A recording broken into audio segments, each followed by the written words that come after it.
It started in a small bedroom in Austin, Texas. No fancy office.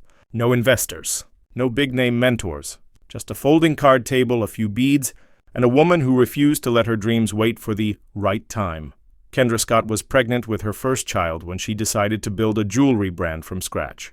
She had only $500, not even enough to cover a month's rent in most cities. But what she did have was an idea and a reason she couldn't afford to fail. She called it Kendra Scott Jewelry, a brand born not in a boardroom but beside a crib. In those early days, her baby was her business partner. She would wire stones and shape pieces with one hand while rocking her son with the other. When she finally finished her first collection, she packed the samples into a little tea box, strapped her baby to her chest, and went door to door through the boutiques of Austin. No marketing team. No ads, just grit. At one shop after another, she heard the same polite rejections. But she didn't stop. She kept walking store to store until finally, one boutique said yes. It was her last stop of the day, and she was running out of hope. She ended up selling the only samples she had just to afford enough materials to fulfill that very first order. It wasn't glamorous. It wasn't easy. But it was real. Every dollar went back into the business. She sold her car. She maxed out loans. She even risked losing her home, and through all of it, she was raising a newborn alone. I had a scary relationship with debt, she would later say. If I didn't sell the product, I was going to be broke. But that fear became her fire. Every late night at that card table, every dollar she refused to waste it built discipline that would one day fuel a billion-dollar empire. Years later, when the 2008 financial crisis hit, it nearly ended everything.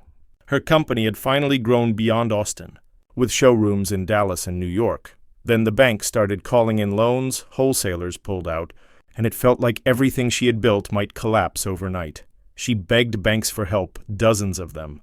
All said no. Except one, a small Texas bank led by a woman who saw something in her that the spreadsheets didn't.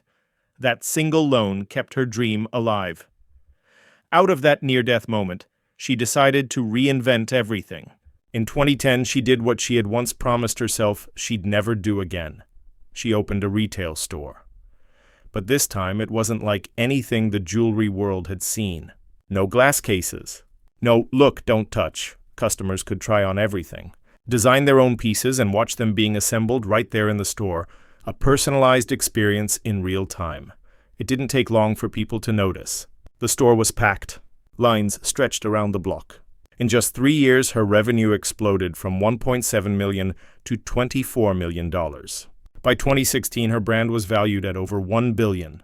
Kendra Scott had become one of only 16 women in the United States to found and lead a billion-dollar company, and she still owned the majority of it, from a bedroom business to a global empire. From handmade gifts to 150 stores across the country. From a young mom with 500 to a woman employing more than 2,600 people, 95% of them women. But if you ask her what made it all possible, she doesn't talk about numbers. She talks about connection. Oh, honey, she told a reporter recently, retail is not dead. You can't build a community through a screen. 4 walls are where human connection happens. Build for experience first, the transaction will follow. That's the secret she built her empire on. Not just jewelry, but joy. Not just profit, but purpose. And it all began on a folding table with a baby on her lap and a woman who refused to give up.